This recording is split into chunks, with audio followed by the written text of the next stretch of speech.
Hello there. You're listening to the Box Office Show. I'm Ryan Hill. And I'm Dylan Johnson. Today we're going to be talking about the box office numbers from last weekend and our box office predictions for this upcoming weekend. We'll also discuss the 2024 CinemaCon presentations, and then we'll give our review of the latest discourse-heavy Alex Garland film, Civil War.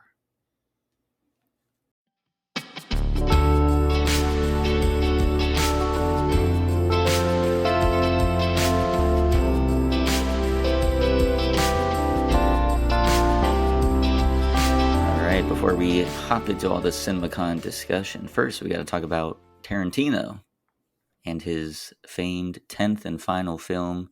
It is no longer going to be The Movie Critic. So he's back to square one of figuring out what his 10th film is going to be.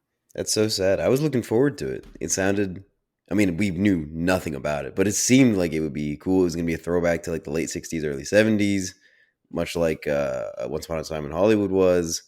It had Brad Pitt returning as Cliff Booth, which was funny. I thought, it's sad, especially because now we'll never see it ever made, ever. He'll probably release it, I'm sure, as like a book, because that's what he did with Once Upon a Time in Hollywood. He writes all his movies as books first and then turns them into scripts. And so Once Upon a Time in Hollywood is a book that you can buy. And I'm sure The Movie Critic will probably come out as a book that you can buy. But now he's got I think he just needs, it's hard. It's hard to know that this is going to be your last movie of all time. And so you have to really, really be sure about what you're making. And right. I've always liked that Tarantino has stuck to his guns about only making 10 movies. I think that's gutsy. I think it's cool. I think I agree with him when he says that as the years go on, a lot of filmmakers start to wither away into the ether. Most of them do. There are only a few standouts that will stay strong, like Scorsese or Spielberg. Most of the time, they're no longer like event films that people go and see. Even nowadays, a Scorsese film isn't as much of an event film as it was in the late 90s, early 2000s. But still, people will still pull up because he's like the apex of filmmaking. So I agree with Tarantino in the idea that he wants to end his movies while they're still event films, that people will want to go see a Tarantino movie, as opposed to like 20, 30 years from now when he's an old man making a movie and only the film nerds are like, hey, that Tarantino guy just made a movie, let's go see it. And so only the film nerds go and see it, or only the diehard fans go and see it. He wants everybody to come out and see a Tarantino movie because it's still a Tarantino movie. And I respect that. I think that's awesome. So, if he needs to take his time and he needs to be 100% positive that this is the movie he wants to make, take your time, find the right story, tell the right story, because it's the last chance he's got. Right. I think him needing to feel confident and fully assured about whatever this next film is going to be is an interesting aspect to it. Mm-hmm. I am sad, though, that he's put that constraint on him, and now it does seem, I guess we don't know exactly what the concerns are with the production and why he's, moving on from this one as his final film. But it's just sad that think of all the films that we could get from him that we never will, because he's putting this 10 film limit on him. Look at some of the stuff Scorsese's done in the past 10 years. Yeah. And that man's 80 years old. And Spielberg as well, having like a late stage renaissance with his films. I know you weren't the biggest fan of The Fabelmans, but it was in your like top 10 or your honorable mentions or something like that. So it's still, it was like, up there, yeah. Yeah, high caliber, high quality work that they're pumping out in their 70s and 80s. So I think we have, based on that stuff, at least 2 decades left that we could be getting Tarantino bangers. But I do respect that he's like, okay, I'm going to have a certain curated filmography. We'll do 10 and then we'll move on. But I don't know, his reasoning for that of like, so many filmmakers sort of just lose their vision or their creativity as they get older. I think that's been disproven pretty heavily by some of our clear masters being able to put out at the least interesting and worthwhile films, and at their best, like masterpieces. So I think it's a shame that we won't see more than just 10 films from Tarantino. I know he has a lot more to offer than that. So I'm sad The Movie Critic won't be a film that we ever get to see from him. But that does make me more curious about this next one. He just ramped up the pressure on him, though. Yeah. Imagine that, if like you've now like canned this film. Like everything we've heard about The Movie Critic, and it's still not good enough, and now we have to make something even better. when it sounded Exactly. like it Yeah. would be a very, very good and interesting movie. And now he's really stepping up his game because he wants it to be as good as possible. Like always, all of his movies are as good as possible. And this is the last one, so it has to be a strong finish. hmm So we will see. We'll see what his choice is for the final I trust film him. and whether he'll be able to follow through with it. But that means we won't be seeing a Tarantino at least until 2026, maybe later. So a shame there. But let's talk about some of the movies that'll be coming out over the next year. CinemaCon, of course, the annual get together conference of all the theater owners and then the studios that go. It's all taking place in Las Vegas. It's a week long, and they present footage, trailers, sneak peeks, big discussions with the cast and crew and the directors for all the films coming up in the next year that they're trying to hype up the theater owners about so that they'll provide a whole lot of auditoriums for that film and that Hmm. hopefully it'll be one of the big successes over the next year for both the studios and the theaters themselves. So we always get to hear a lot of new things or the sneak peeks again before they go wide to the general public. We get to hear a lot of what the studios are cooking up in these presentations. So we'll cover some of the more flashier or well-known things. They do talk a lot about all the films coming out basically in their next year. So there's a lot of these smaller films that we're not going to touch on so much just out of time and because we aren't the ones able to go to CinemaCon. If we could, that'd be awesome. And we Yeah, could maybe talk one through day. every single film. Yeah, maybe one day, but for now, we have to get like these secondhand reports. Obviously, no footage is allowed in there. So it's just hearing what people have said and what the like consensus is of the reporters and whatnot who were able to go to that. So Hmm. again, we'll stick with the bigger event films and just talk about what we've learned from those. We'll start out with Warner Brothers, and we can talk about this particular film because it dropped a trailer a week or two ago for everyone to see. Joker 2, Joker Folia 2. Hmm. They dropped the trailer. We've finally gotten the glimpse of Joaquin Phoenix reprising his role and Lady Gaga coming in as Harley Quinn. Hmm. Dylan, it's no secret that we were both not the biggest fans of the first Joker, I would but argue I was seeing. the worst fan of the Oh, smallest fan of the Joker. I oh my. really, really did not like that movie. The only saving grace of it was the technicals, how it looked, how it felt. All of hmm that was done well. But just the story to me was so abysmal and so poorly written that I was very, very saddened and upset and disappointed in a lot of ways. Right. So for Joker 2, seeing that trailer, what are your thoughts on They got me again. What can I say? I mean, the it? first Joker trailer, it got me. It made me really excited for the movie, and then I was disappointed. And they did it again. Now I'm really excited for Joker Folie à Deux, even though there's a good chance that I will be just as disappointed. It's the same people working on the project. There's no new names really. So, I mean, hmm the technicals I'm sure will be as superb as they were in the first movie, of It course. seems like it based on that trailer. Yeah. It But I looks mean, great. there's still a decent chance I won't like it in the same way I didn't like the first Joker. So, I mean, we'll just have to wait and see. But yeah, I think as you said, all the technicals there were great, and it seems like that is going to carry over to Joker 2. Mhm. Has, again, the same visual style, looks fantastic. Um, the music was such a prominent part of the first one, and now obviously it's going to take even more of the center stage in the second one. So I'm curious to see how that exactly plays out. They did have Todd Phillips there on stage, and they were talking about whether or not it was a musical, and he said it wasn't a musical, but it has a lot of musical elements to it. They also said that it wouldn't be entirely like original music or songs that they'd be doing. It might Yeah, be they'd be singing like hit like songs. existing songs. Yeah, Yeah. is what So I understood about it. Yeah, that's an interesting choice I could there. be down.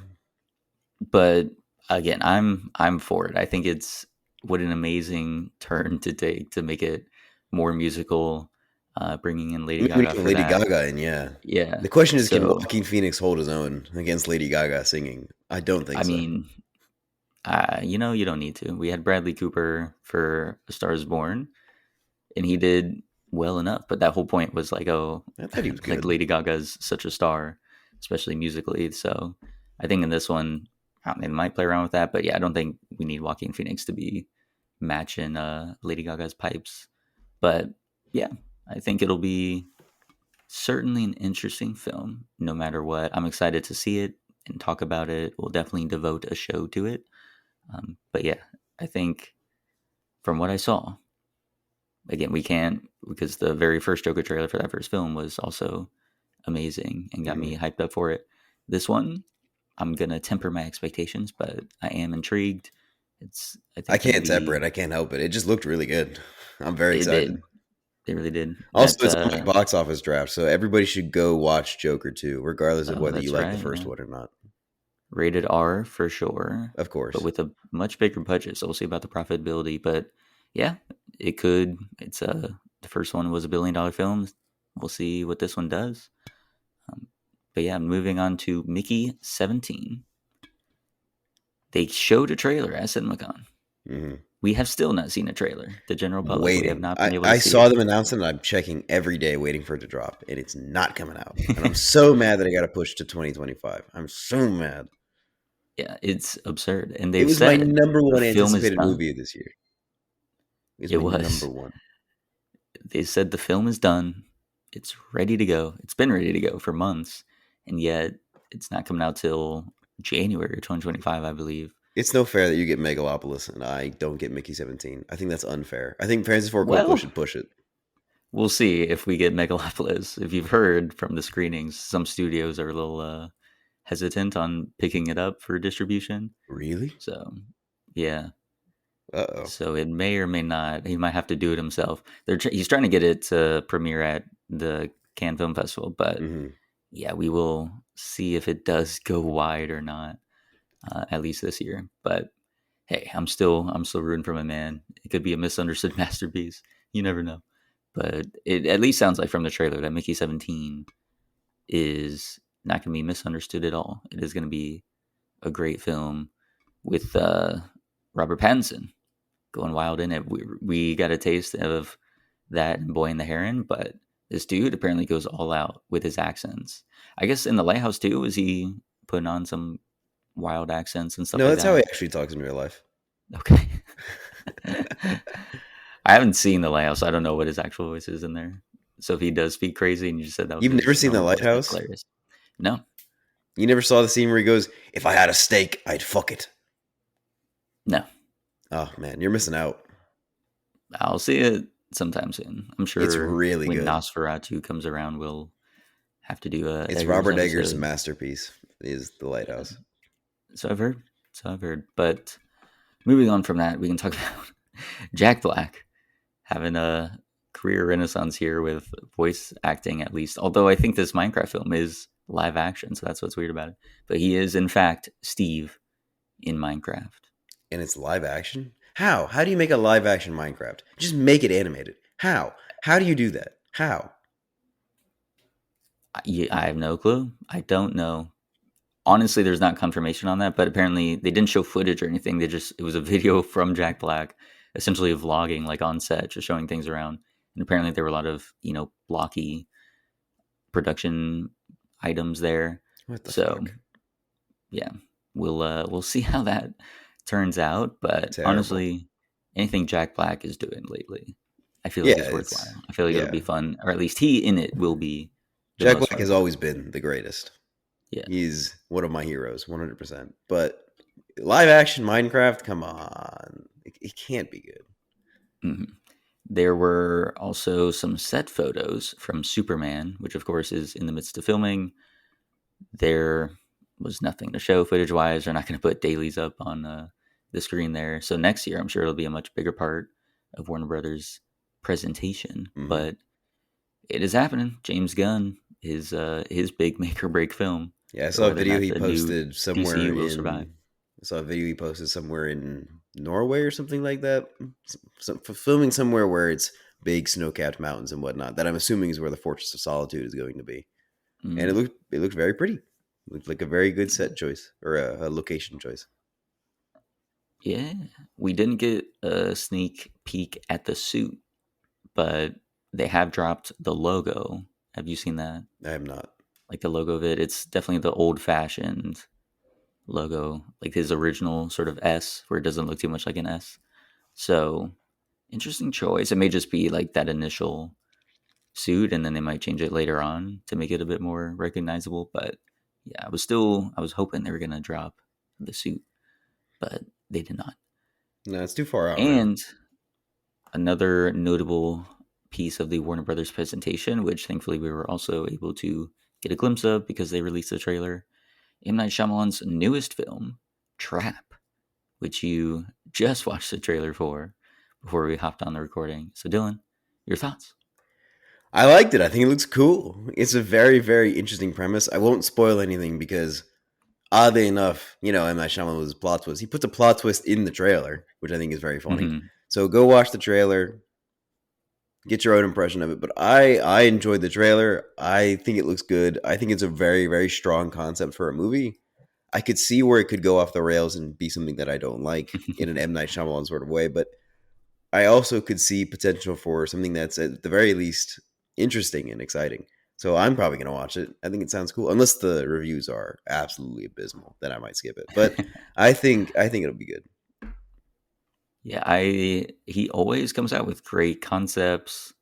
There's a great premise to this one too, which again, the I'm sure that's just a setup to the movie, but it is a nice trailer to see the him build something up and then immediately throw a reversal in there. Hmm. So people should check out that trailer just to see what the concept is. But I'm sure it has even more twists and turns planned for that story. But I think as long as again the reviews aren't abysmal, it might be one that I check out. I kind of meant to do that with the last film too. I think I said that like a knock at the cabin. That was Hmm. also an interesting premise. I never ended up checking that one out. I So we didn't will like see that if premise he's as able much. to pull me into the theaters for it. But it This is does on first the glance first and from trailer that that trailer, got. it looks This is the first one I got pulled into since Split. I think Split was the last one that I saw that I was like, "Ooh, that looks really good. I think I'm gonna check it out." And then I did, and I liked it. So and Trap then that could was have also the that. last The Shyamalan last one film I you saw. saw, yeah, yeah. And this might have the potential to bring me back to the theaters.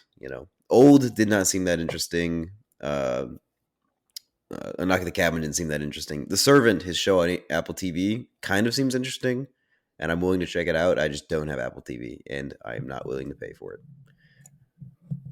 because Hear that. Apple TV has so few shows that I like. I don't really care about watching the rest of the morning show. I want to see the last season of Ted Lasso. I think I'll wait for Oh yeah. season 2 of Severance to come out so that I can watch that and also the last season of Ted Lasso and then probably Servant, and then I'll just cancel it again because there's just not enough content that I think is enjoyable on Apple TV Plus for me to pay for it every month. Yeah. You need to Makes watch sense. some of those shows though. I told you would like Severance a lot. Yeah. It's very Whenever good. it comes back around, I'll try and hop on there for the Apple TV. There are a And then few you can shows watch on Ted there Lasso at that the same time. are compelling. Like For All Mankind does seem interesting. Oh, sure, Foundation yeah. also seems interesting. They do have some notable shows, but they're just not talked about a lot, except I guess Ted Lasso and then Severance. Those were the ones that were breakouts. But yeah, they do seem to be producing a lot of high quality shows, but Severance was we need to get surprisingly more in the good. conversation. But all right, let's talk about Lionsgate and their presentation and Margot Robbie's monopoly on advertisement films. She did Barbie, conquered the world with it. She's doing The Sims, and now she's doing Monopoly. That's crazy. Talk about a game that defined my childhood. No board game defined my childhood more than Monopoly. Why, why did it define your childhood? Dude, we played Monopoly all the time in my house, and the fights that we had. I Oh, I bet. remember, I remember going to my grandma's house and playing Monopoly when I was like 5 or 6, and my mom asking my grandma, can you go easy on him? He's just he's 5. Can you just like go a little easy? And my grandma going, no, that's cheating. It's Monopoly. I have to play as good as I can. So I was going against this grown woman who has spent her whole life working on investments and like investing her money and understanding how actual monopolies work and being ruthless while she plays this game. So I'm That's used to a very awesome. ruthless version of Monopoly. That's awesome. Your grandma and I would be friends for sure. Absolutely. Um, nice. I mean, yeah, it was definitely it is a staple. I feel like every single household has at least one Monopoly version in their house. Hmm. Um, we had like the online banking version, like the where they would have the credit card things, and Oh, then I you have had the that actual little tally thing. Yeah, that was always fun to do it with the little credit digitally. cards. Yeah, I had that. I Hmm. had the original. I had the Gators, like the UF Gators themed Interesting. Monopoly. Because they'll theme Monopoly to fucking anything. Yeah, there's Absolutely, probably yeah. a UCF Knights Monopoly. I'm sure.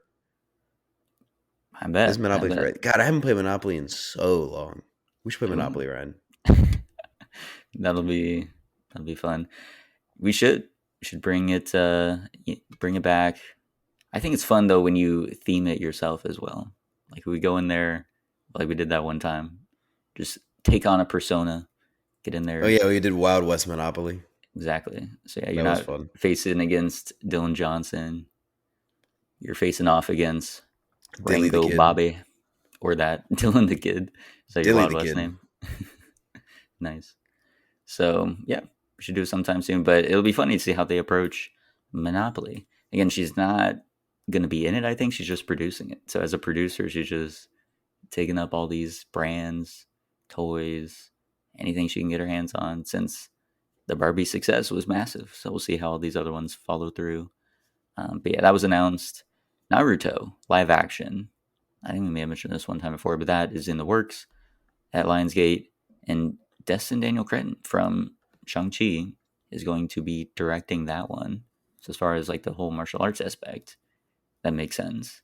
Hmm. Um, but yeah, I'll be again. We're in the boom period for live action adaptations of anime stuff.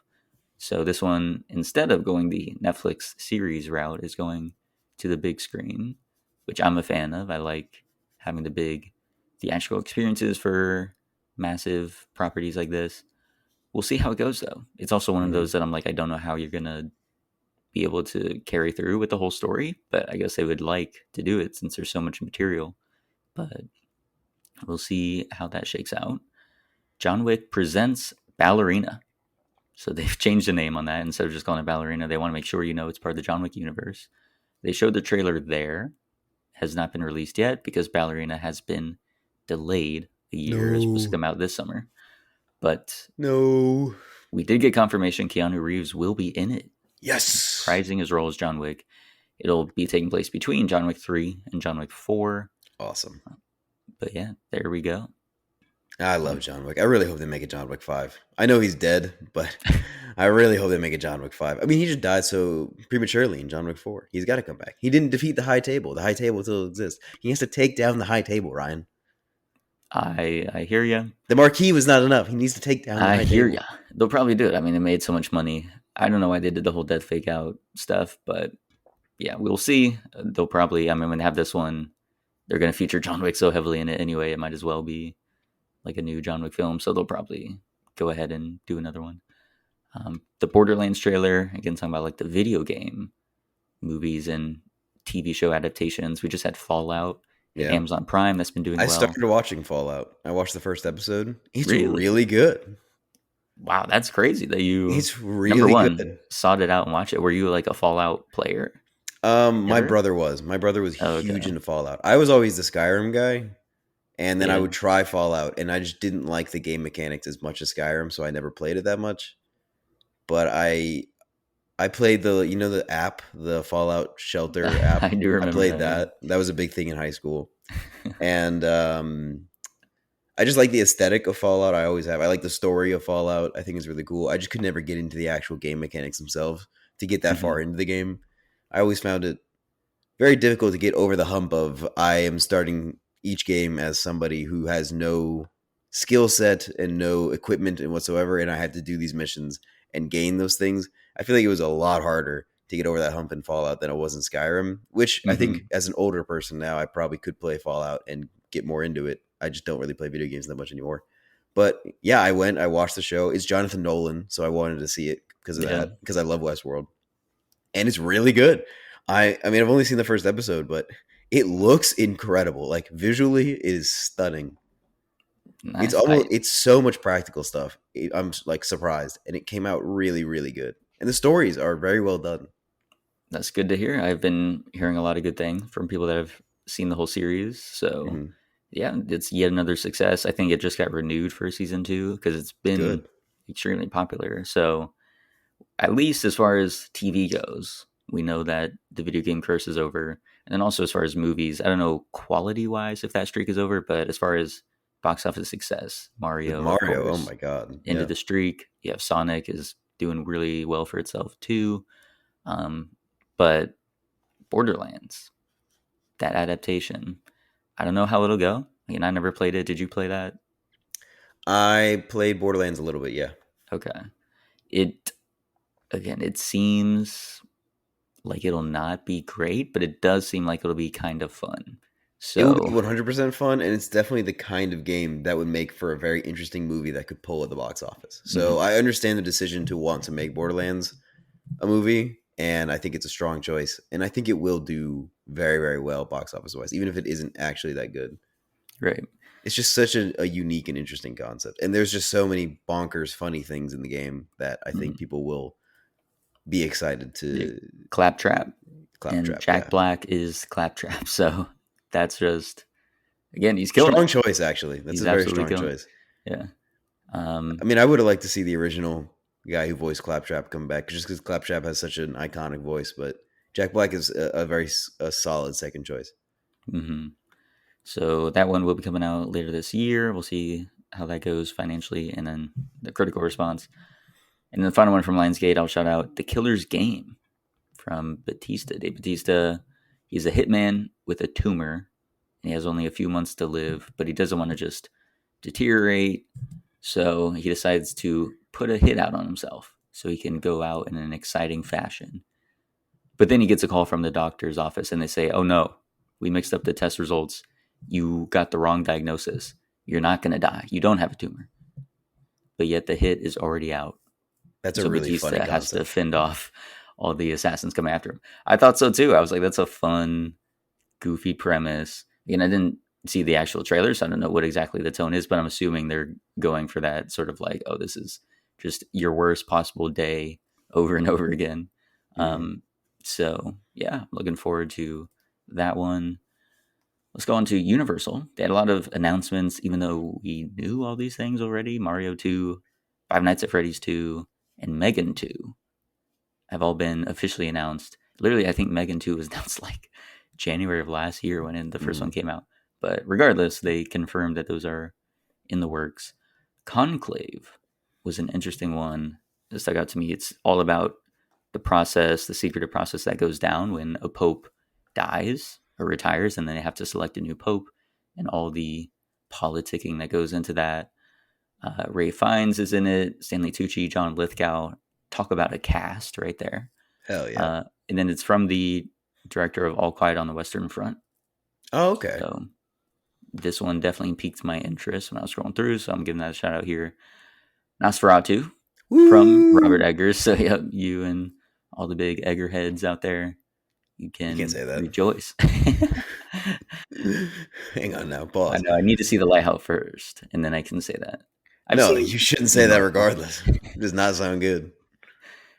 So yeah, Nosferatu this year coming out December. So a fun Christmas movie. Um, and then they also talked about Despicable Me 4. We've seen the trailer for that already. Twisters, seen the trailer for that. And Wicked, we've seen some footage. They brought out Ariana Grande and the rest of the cast for that Mhm. and showed a bit more footage. I'm going to be really curious to see. You have to go see it. I think I just will. I will go you see being it. a big Wicked fan, I mean, you have to. And then we I need will go see to it. And I'll be disappointed. your thoughts. Yeah, if you're disappointed, you hate on it, I'm sure the that'd be amazing. singing will be fantastic, which is what a lot of people go to Wicked to see. You know, it's a musical. And I'm sure, I mean, Cynthia Erivo and Ariana Grande, their singing is going to be incredible. But as a movie, I just don't think it's going to be that good.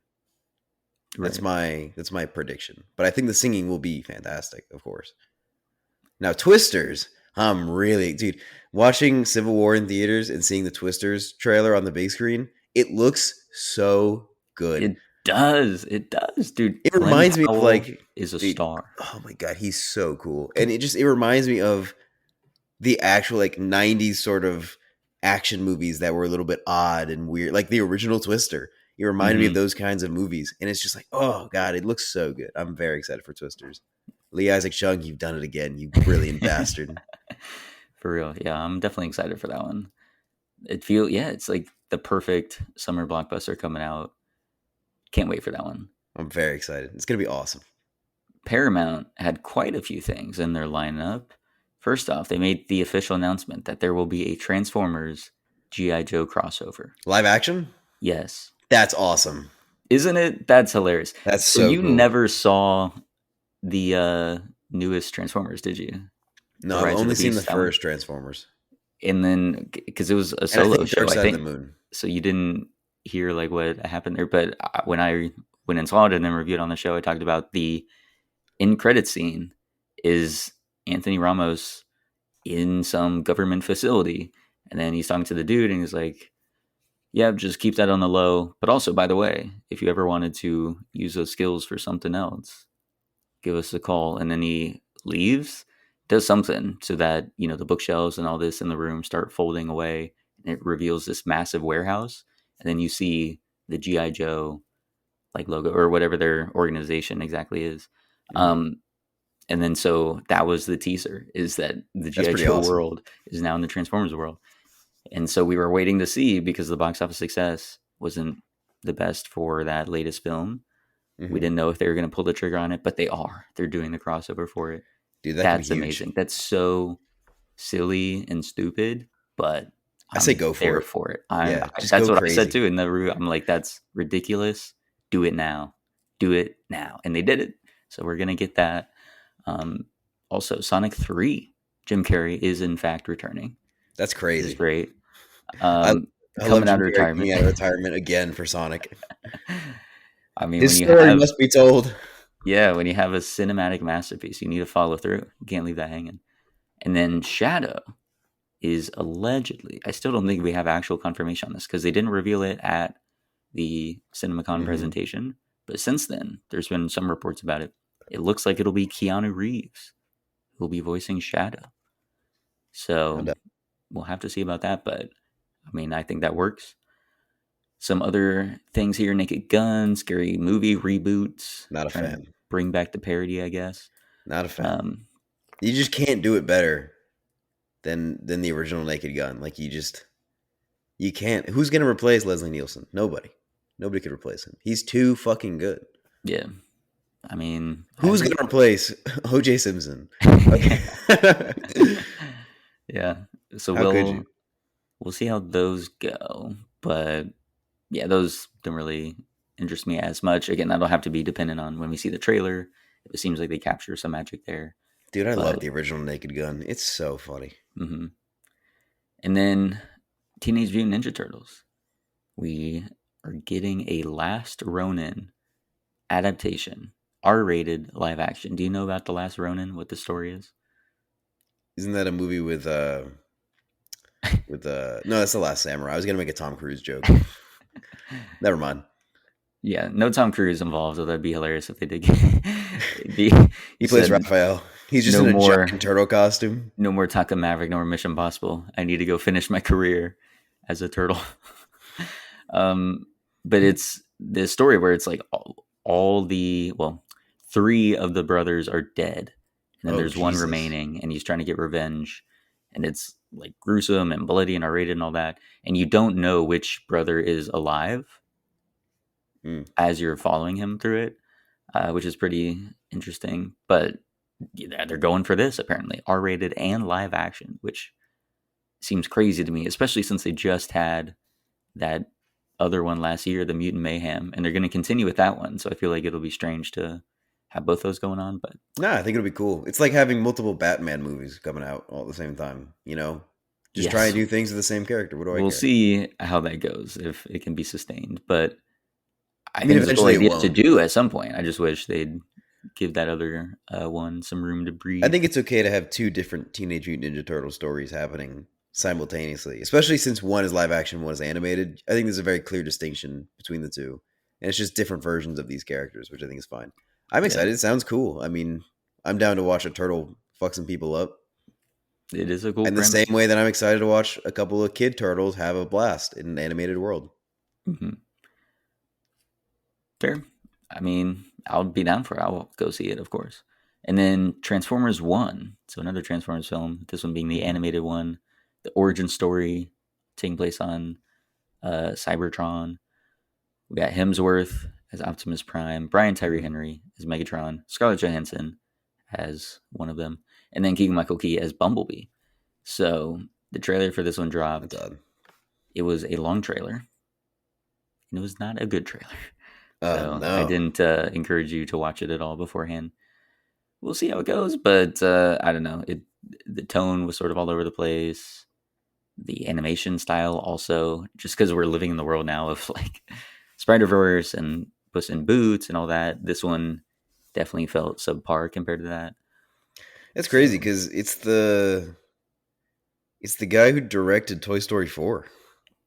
yeah, That's which sad. was phenomenal. But again, that's just from the trailer. Sometimes you can be surprised by how much better Yeah. the film is rather than trailer. But yeah, I was not.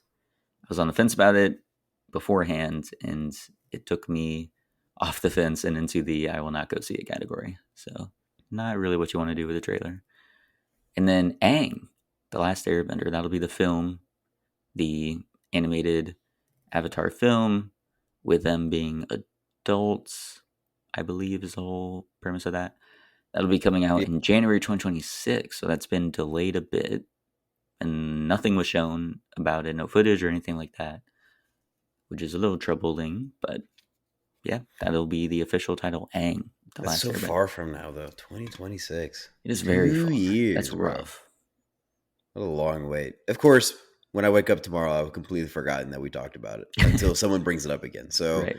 I am counting on my bad memory to carry me through the pain of not seeing it so far.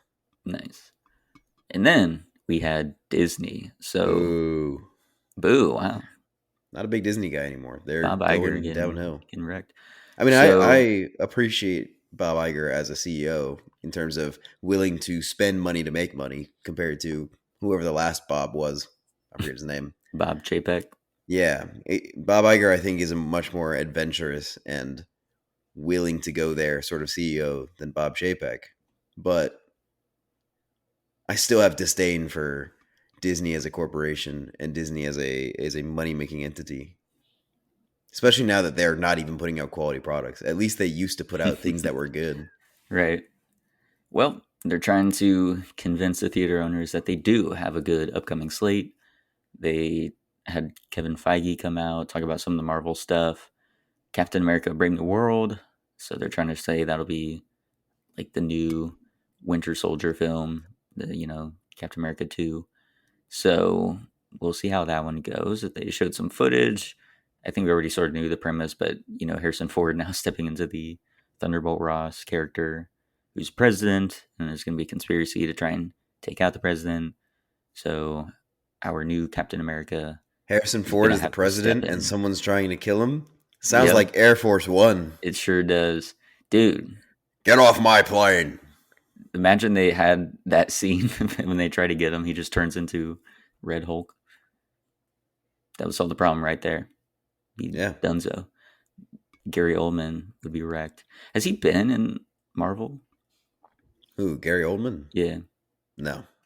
Wow. This is the time. He's No in Harry better time to Potter. bring him back now. But yeah. So we'll see how that goes. That is one of the ones I'm more interested in, but they've been doing a lot of reshoots on it. I think they've essentially shot the film twice now and they're still doing reshoots. So that's concerning. They had Thunderbolts, which don't care. They revealed a logo. It had an asterisk. Feige was playing all coy about like, oh yeah, you'll see what the asterisk means. Who gives a I don't fuck? know. They're trying to do anything to drum up like interest in that. They did have Deadpool and Wolverine, of course, coming out this year, unlike all the Thunderbolts and Captain America. So the one Marvel film coming out this year, Deadpool and Wolverine, they showed 10 minutes of non-spoiler footage. We've already seen the trailer for that. Again, I am excited for it. I think Me this will too. be like the last hoorah of Yeah. the Marvel stuff. It'll be fun. So it should be a lot of fun. Inside Out 2, they had that. They showed the first 35 minutes. and it was very well received. Again, we've seen the trailer for that. I'm very confident in that being a big hit, being of the same quality as the first Inside Out. Just because, I mean, like the story for the sequel was right there of Riley now becoming a teen and having all Hmm. those new emotions introduced. It's just too good of a Yeah. premise for them to bungle it. They've had a lot of time to, work it out. So I think that'll be great. We got Mufasa. So Barry Jenkins came out. He discussed the film, showed a bit of footage. He talked about his history and attachment with the Lion King, Hmm. where he's seen that original film like over 100 times. So we're in good hands. I think Mufasa. We'll have to see because they did show footage, but we haven't seen a trailer. I'm guessing they're waiting until the summer movie season. Maybe they put in front of Deadpool and Wolverine, but I'm still waiting on that trailer so that I can be convinced that it'll come out this year. But I think he's cooking there. I think Jenkins is one of the great auteurs of his generation. So I Hmm. think he's coming to this project similar to the whole Greta Gerwig and Barbie thing. He's going to put his own spin on it and make it worthwhile. And then Moana 2, The Rock came out, having a very busy schedule lately, but he came out for CinemaCon, talked about it, unveiled a few clips, unveiled this big musical number. Again, Lin Manuel Miranda doesn't seem to be a part of the like creating the songs this time around, which is not great. But they did have a musical number, so that'll still be a massive part of Moana. So that's the slate. Are there That's any CinemaCon. of these films that you are excited about above all the others, aside from Mickey 17, which will not be coming out this year? But of the things that we talked about, Hmm. are there any that stick out to you that you didn't know about Mm, before that you're more interested in now, or didn't you know did know about, about? probably Trap was the one that I didn't know about that I've learned, today. That seems interesting. All the other ones I pretty much knew. Uh, Nosferatu and Twisters, of course, of all these movies, are at the top of the game in terms of something that I'm excited for. So Universal's really crushing it, I guess.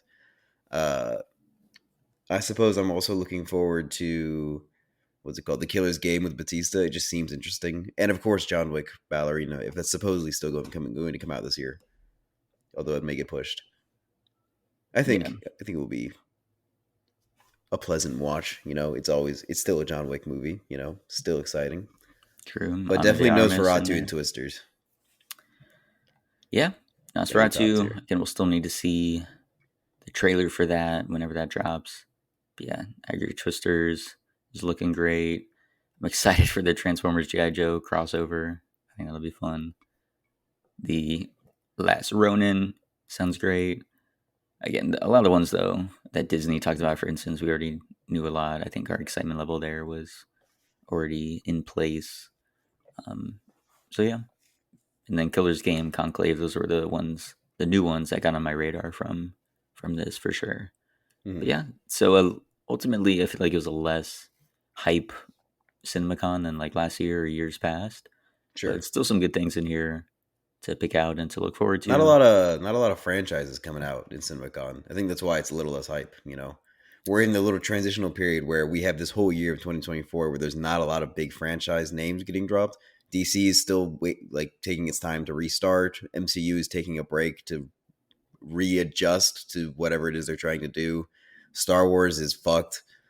There's definitely like breathing room here. The only thing that's kind of franchise related is just the concept of video game adaptations is starting to take hold, and so we have a lot of those. Mario 2 being name dropped, Borderlands coming out, uh, board games and toy products as well. Monopoly, Transformers, Teenage Mutant Right, Ninja Turtles, things like that. So a lot of that is sort of the carry through, but there's no big franchises getting dropped that we're all really hyped to see right now. It's mostly just people scrambling trying to find something to be excited about. There's no Avatar, there's no Star Wars. Like I said, like what else is there to be excited about other than these smaller movies like Nosferatu or Trap or Twisters or Sonic? right, for sure. So yeah, we will see how the year shakes out. But yeah, some good things to look forward to in there, even though it was ultimately a lighter year at Hmm. CinemaCon. But let's move on now to our box office breakdown for April 12th to the 14th. Civil War. taking first place with 25.5 million. So that is the biggest opening for A24. Nice. It is sort of in that range that we thought it would be, of not being like a crazy massive success, but it would be solid enough to get some records for itself, to get the number one spot. So I think it was a overall a solid opening for it. hmm Following it was Godzilla Kong, Godzilla X Kong, whatever you want to call it, 15 million. Ghostbusters: The Frozen Empire with 5.7 million. Kung Fu Panda 4 with 5.5 million. Dune Part 2, 4.3 million. Monkey Man with 4 million. The First Omen, 3.8 million. Shrek 2, 1.4 million. That's right. Shrek 2 That's for its awesome. anniversary release with 1.4 million. That's amazing. As it should. That's the other That thing too. movie's Where was great. Shrek 5 at CinemaCon? What was up with that? Who knows? Maybe Why they're they not not ready announce to it? announce anything yet. I mean, it's probably a long way away. I guess so, but still, give something. The Long Game, which is what they're playing, with 1.3 million. And Suga August D Tour D Day the movie 990,000. What a title! Are you? I'm assuming that's like a band. Are I have you no idea. some boy band? You're not a fan of I have Suga? no idea what that is. I've Okay, never heard of that in my life. I'm gonna look it up. yeah, please do let us know what's going on there. He's a South Korean rapper. Oh wow, okay, Good for him. I mean, that's big though. I thought, yeah, yeah, normally that's it's almost a like the million boy dollars in a groups, the weekend. Yeah, K-pop groups, but wow, in just a concert. lone rapper out there with the almost hitting 1 mil. He is the highest grossing concert movie of 2024 so far. There you go. Good for him. Yeah. Oh, he's from BTS. Oh, he is. Yeah. Did he go solo? Did they break up or what? I think he just did a solo thing because they're all on their mandatory South Korean military service thing. Interesting. Well, I guess that makes sense then if he's one of the BTS people. All right, box office Good for predictions him. for It April grossed $10 19th. million worldwide in a limited release. That's How pretty much of good. that is from South Korea? I have no idea. Oh, I didn't tell you. I'm sure that, yeah, it takes up a huge part. I'm surprised because I would think America is one of the next biggest markets. Just how I'm big sure it K-pop is. has Yeah. gotten lately. The Ministry of Ungentlemanly Warfare, the new Guy Ritchie film. Henry Cavill in 13, there. 13 million. 13 mil. Yeah, I'll say 11 mil. It's Guy Ritchie. You know, he draws fans, and the trailer probably excited some people, but I don't think it's He's going to be a pumping huge out a hit. lot of films lately. I think I didn't mention the thing, but he had like two that were being shown at CinemaCon. One was called In the Gray. He has this film that just came out. That man is working. It's been Yeah. like two films every like 1.5 years or something. That's insane. Good for Guy Ritchie. Yeah, getting that money. All right, now let's talk about Civil War from Alex Garland, starring Kirsten Dunst, Wagner Moura, Kaylee Spaney, Stephen McKinley Henderson, and Jesse Plemons in an uncredited role, which is crazy. Uh, It was so this, uncredited. yeah, That's uh, bizarre. and then obviously this film coming out in an election year, having that title, being from Alex Garland, you knew it was going to be a point of discussion hmm in the heavily discussed films of the year. So let's dive in. We will join the discourse, give our thoughts on it. hmm Dylan, you have seen it. I have. Have you seen all the other Garland films? Just in general, how do you feel about I've only seen Mr. Ex Garland? Machina, and Oh, I really like Ex Machina. I okay, have not seen any others. I missed out on Men. I wanted to go see that one.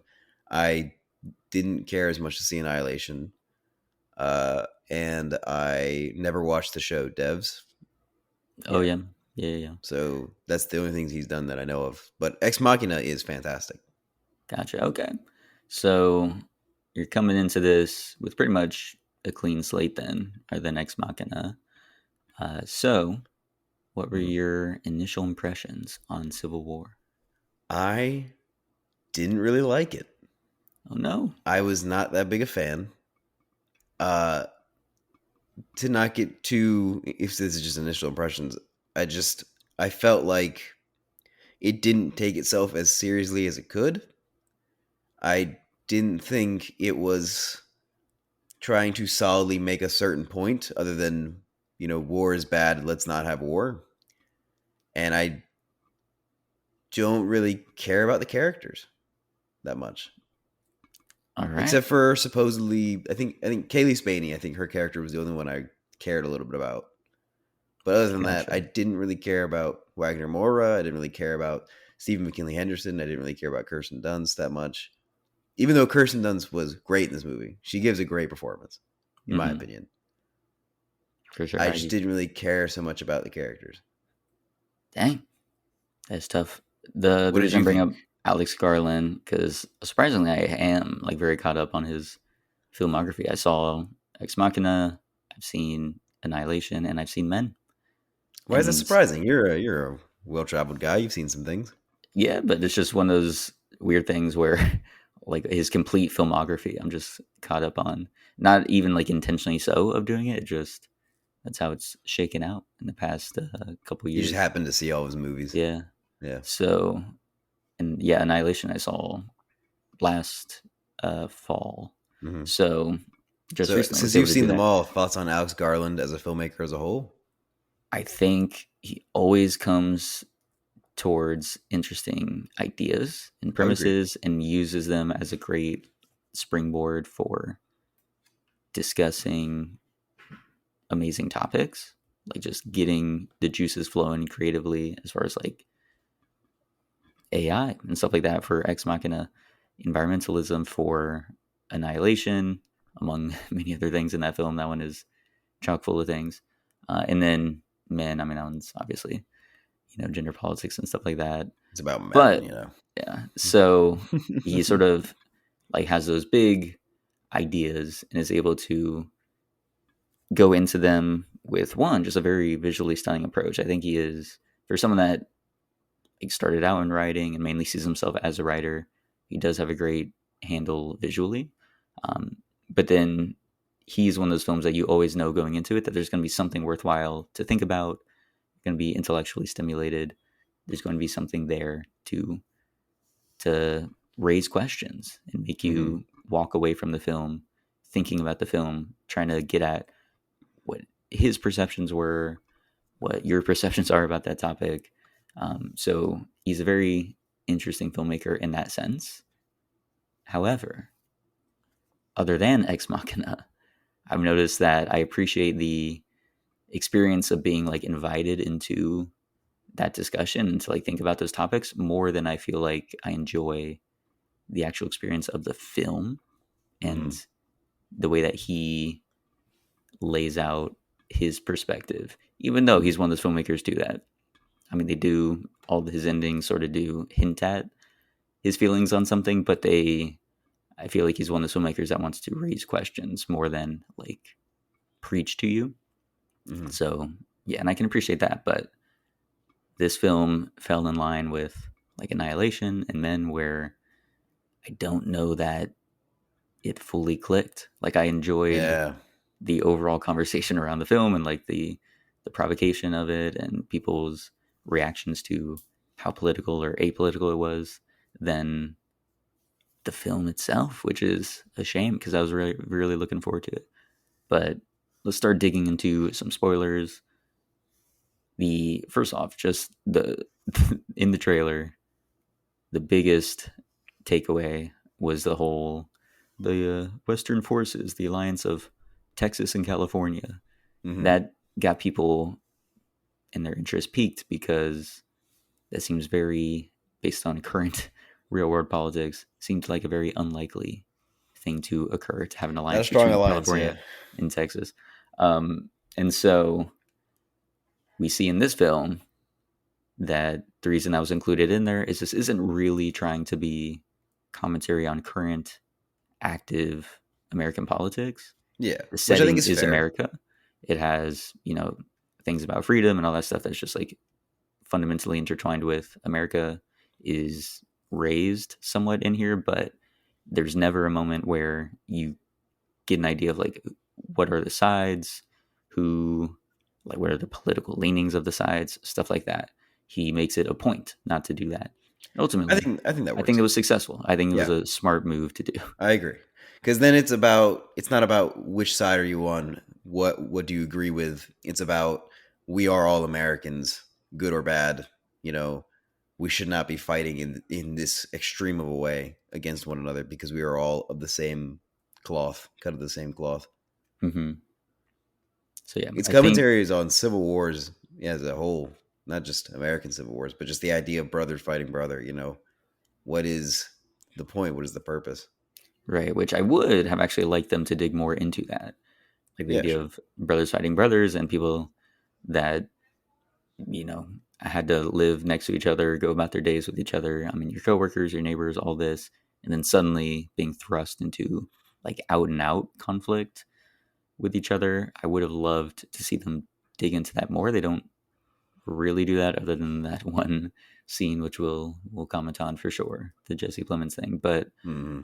the the approach there of just not making it like, okay, we're gonna confirm everyone's biases and make the other side that you already don't like coming into the film as the villain so you can feel better about yourself. I think it was great to do that so you're not alienating people, you're not making it all about, again, just the current politics. You're able to let the story breathe, let the character breathe, focus on, as you said, just the idea of a civil war taking place and the horrors that come from a conflict like that. Hmm. So they're also, I've seen people saying like, oh yeah, they don't say what started the Civil War or like what made people go against each other. It I is don't think you pretty need to know. clear what Yeah. what started it though. It was the Nick Offerman as the president who goes for a third term and therefore breaks like the Constitution that way, disbands the FBI. So that's what it was. We have someone that was taking over too much power, and then certain states secede, and then boom, we have our battle lines drawn. That was the start of the conflict. But again, they don't go too into depth of like which political party was Nick Offerman a part of and all that. So yeah, I think that was a good choice. But that's one of the talking about the overall discourse. That was one of the big uh, issues people had with it was that they felt like it doesn't have anything to say or it's cowardly for not taking a side or I for wish not the president bringing in real world had politics. a bigger role in terms of understanding his impact, about how he, the individual man, or the individual representation of that man, is the sole responsible for this huge conflict. I wish they had more of an impression on that. I don't mind, like, I'm okay with saying that there's no strict lines drawn as to what party he's a part of or what he did specifically, but just a stronger, clear impression that Nick Offerman, the president, is like his whole position is the bearer of the responsibility of why these states are seceding. I wish there was a stronger impression of that, just Hmm. to understand that he is the reason, like to give more of a reason for why they're going so far. Just to give an interview of him, you know, what about him is so important that they need Right, to go across all of this treacherous war zones to get there to interview him, other than the fact that he hasn't done an interview in 18 months. right. Yep. And then I think overall, the decision to focus on these journalists, just like this group of journalists that are going on a mission to try and get Mhm. the like last interview or some photos of the president was a very smart choice. Like Yeah, centering it solid. around these journalists, I think again helps detangle it from again just all the politics and the who side on who. You just follow these people that have a clear goal that's sort of Mhm. outside the motivations of like the war on either side. And yeah, it allows you just to ignore that other part and have them go on a road trip basically through a war torn United States. And I think the most effective parts of the films are these glimpses that we get of that conflict and how just simple things like going up to a gas station can now Mhm. become terrifying, or the Winter Wonderland thing, Yeah. which in itself would be very odd to stumble upon, but then getting caught up in this like sniper shootout. Mhm. Just those scenes were very tense, very suspenseful. Yeah. This man utilized sound design extremely well because there's a lot of moments of silence that then get broken up with some of the most impactful gunshots in, I don't know, like when was the last film that had gunshots quite like this. I remember Joker Joker. being one of the Yeah, like ones where it was literally frightening, like spooked out of your seat almost from from hearing them. gunshots. It Yeah, happened a couple times in this one. Um, I was thinking of so Dawn of the Planet of the Apes as something that had a lot of good warfare and gunshots that were a little mhm, bit hard to hit. Yeah, especially when very. what's his name, the evil monkey. God, what is his name? I don't I don't know, remember. but he walks up to the guys and he's playing with a gun and pretending to just be a monkey, and then he shoots them. Yes, yeah, I remember that That one one. hit hard. Yeah, Koba, So, oh yeah, Koba, Koba. There you Koba. go.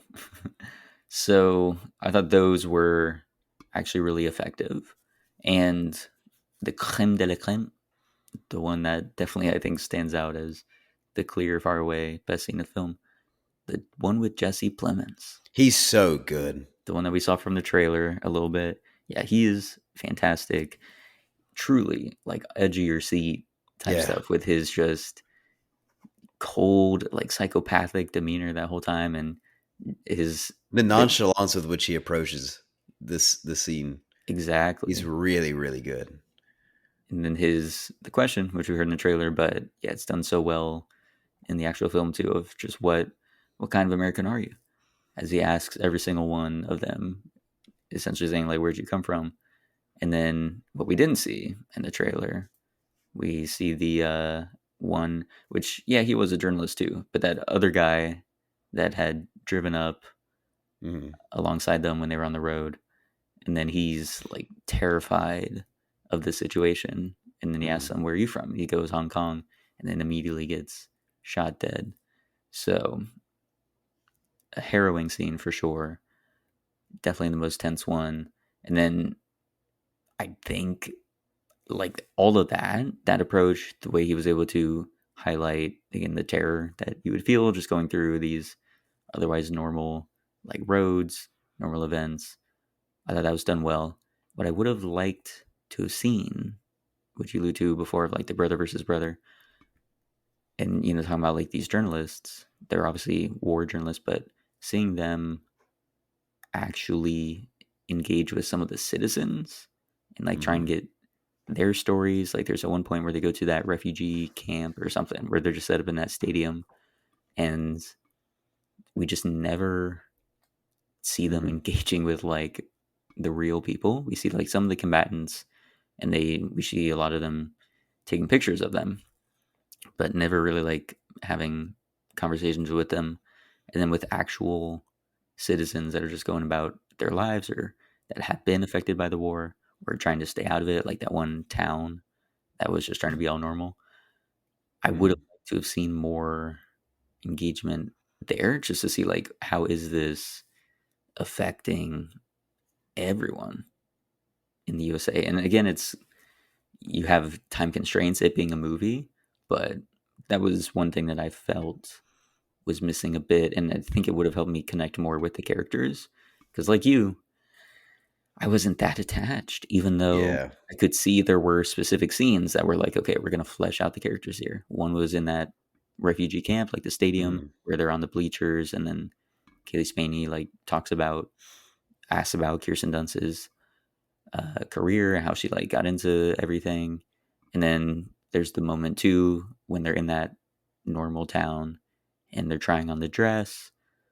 Like those are the moments that are trying to get us to, align with the characters and start to attach to them.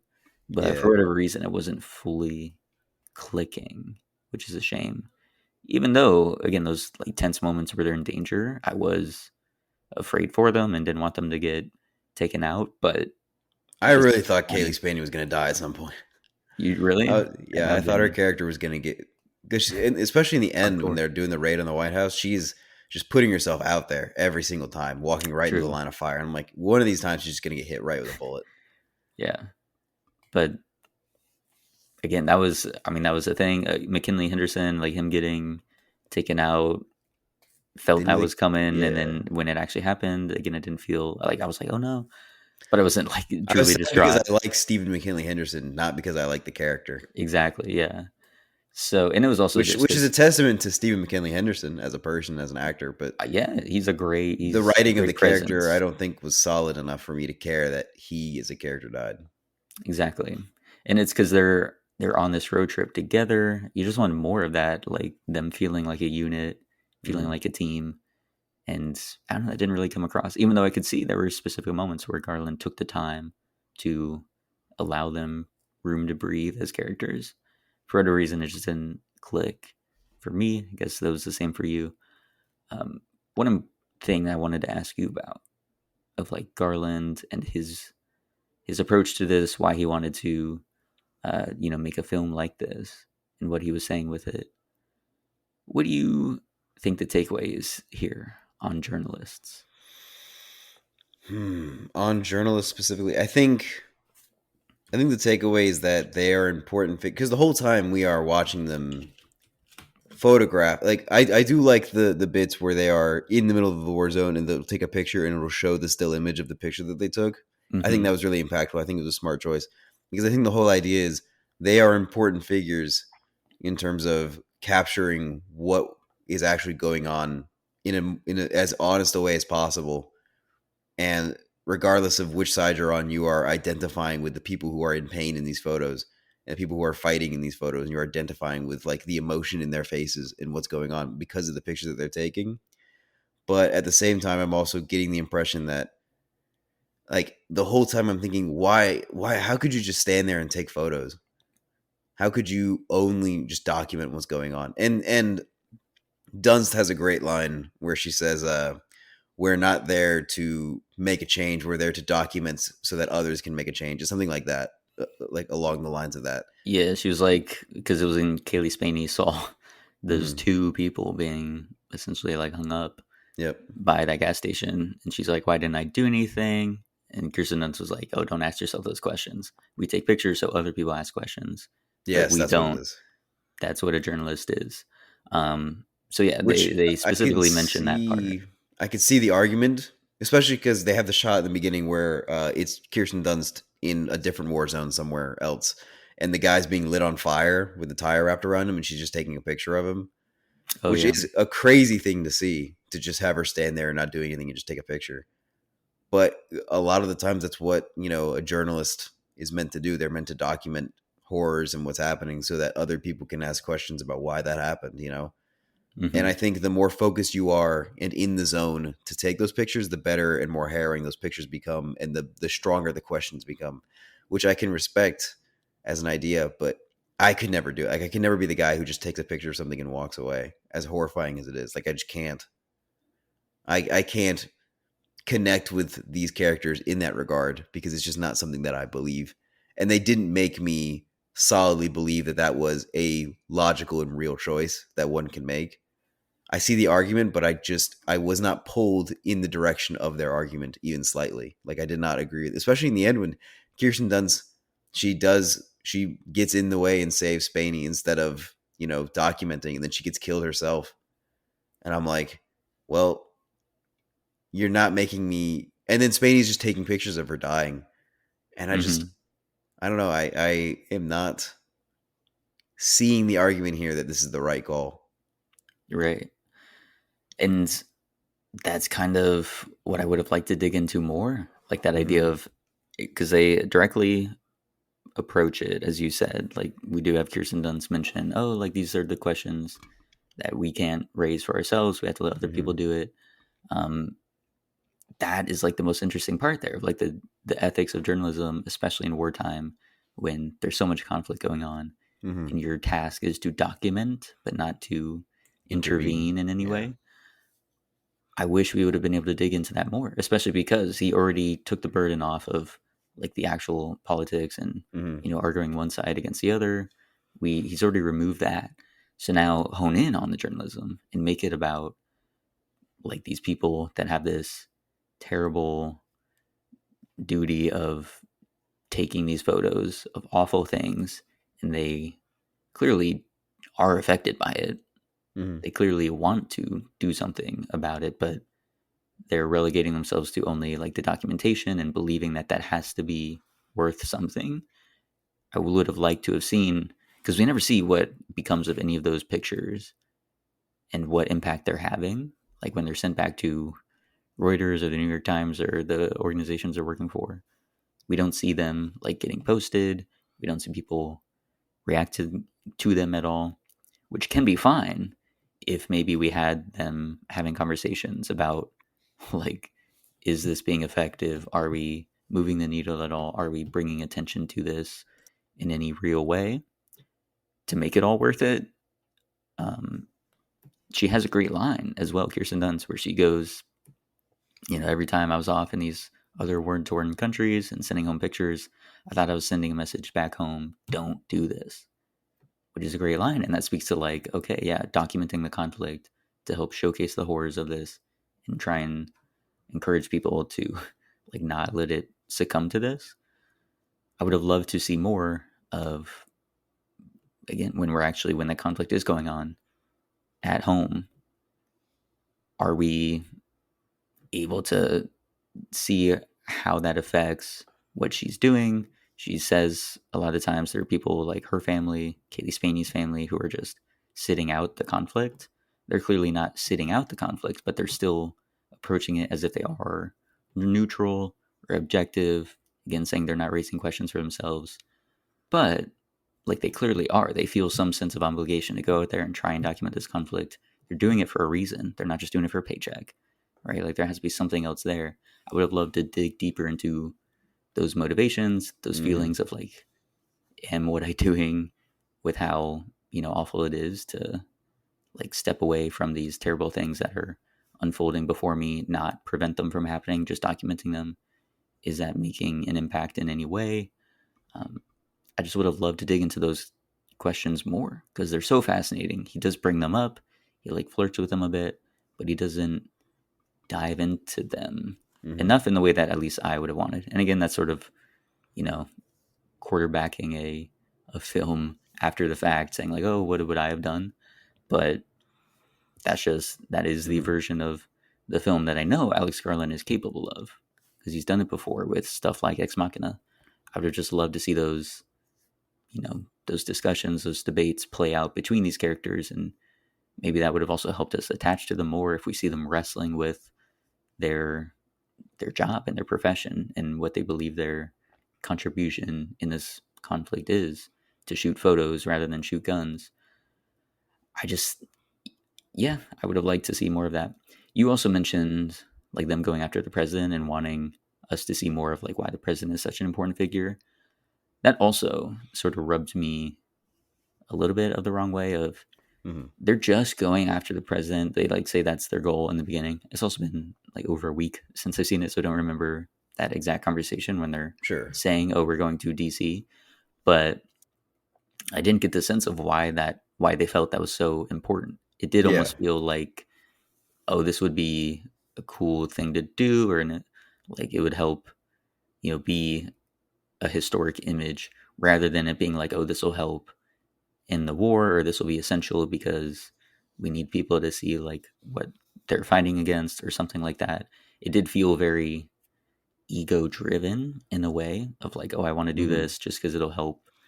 Yeah, I like don't know, like nobody make a has name for interviewed the me or something. president, Yeah, but like no we're one's done going to. this. We'll be the ones to do this, which Yeah. again can be interesting. Like digging into the Which I think is what he was selfishness of that trying to choice. do is the idea of like they are doing this for the story, for the sake of the story, and no political reasons. And then as the story goes on, as this movie develops, and they see more and more of these horrors, which is also a hard toe or line to toe because these are people who have already seen war zones.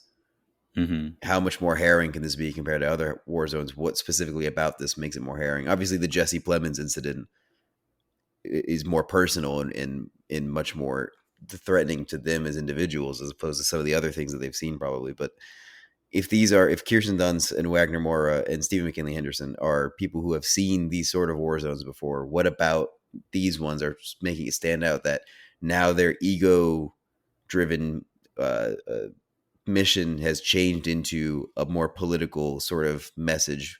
Because like the end, Wagner Moore, when he starts, he definitely seems like the kind of character who is ego driven, who wants to do it for the story. But then when you get to the end, he's leaving Kirsten Dunst behind. He's going straight for the president. He's getting that quote because he needs that quote for his for to send a message, like you said, to showcase, to capture that moment, and they Hmm. capture the moment. Very true. But yeah, I would have liked us to dig into that more of, again, like them doing it kind of for those selfish reasons, which is fine to investigate, but I feel like that does make these journalists come off in a less good light. And Mm-hmm. I've heard, I mean, I heard some interviews from Garland where he is talking about like, oh yeah, I wanted to shed light on the importance of journalists and the function that they hold in society and how it's critical. And I don't know that this film necessarily showcases that. It shows that there's a lot of courage and bravery that you need I as a think it war shows the journalist for importance of sure. photojournalism, but I don't know about specifically journalism as a whole. But I don't even know if photojournalism, because again, we don't see the impact of those photos. There's also the question too of like in the age of social media and stuff like that, where I'm Anyone can take a sure all picture. throughout America, I mean, people are taking these photos. I mean, we've seen that a lot. So that would have been a cool way to engage with it too, of like these photojournalists who are going out there with cameras rather than like their phones, and they're being backed by these organizations, and they're feeling some sort of I don't know, like professional approach that they have to take as compared to Mm-hmm. all the other regular citizens who would be documenting things with their phones, and why they still feel like photojournalism and the way that they do it and that has been traditionally done is still necessary.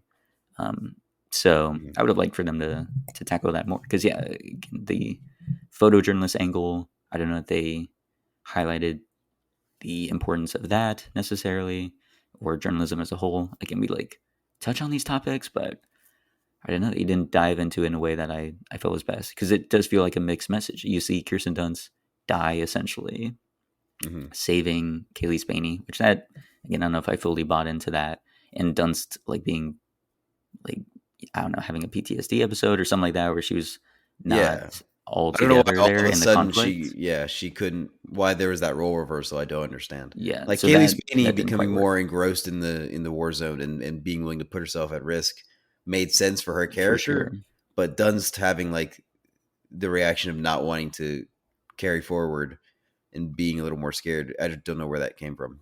Yeah, so I don't know where that came from, but then she like locks in, but then she ends up sacrificing herself for Spaney, who then is like taking photos of her death. So you see, again, they like both ignore Dunst in the end there, go in and like get the story basically. Again, it doesn't strike me as a very like, oh yeah, these journalists did something here, or it was all worth it in the end, which is fine for him to do. But I don't know, it feels at odds with what I've heard him say in interviews about like journalism and what he wanted to showcase about it. Mm-hmm. So I don't know. Again, it's interesting to see these topics and see how he tries to engage with them. But this one, more than any of the others, I feel like it slipped through his fingers a bit.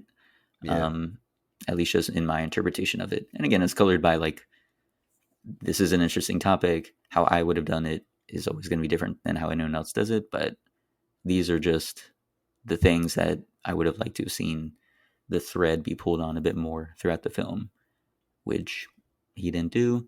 Um, and ultimately, that means for me, the film wasn't quite as effective as it could have been. Any other final thoughts on Civil War? No, I think you touched on it pretty well. That's all I have to say. All right, then how many photojournalists out of five are you giving this one? 2.5. 2.5. Tough, but a fair score. Mm-hmm. I'm giving it a 3. Again, I do think a lot of those sequences we talked about, the discipline ones for sure, above all being the most effective. But they hit, like they do a great job. I just wish, yeah, the characters and the overall thematics would have been on the same level as that the filmmaking in those scenes. But overall, I think it's a worthwhile film to go and see. I think it does bring about a lot of good discussions. Um, Alex Garland always will be a filmmaker that I have my eye on, but Sure. this one, wasn't quite the home run that I was hoping for.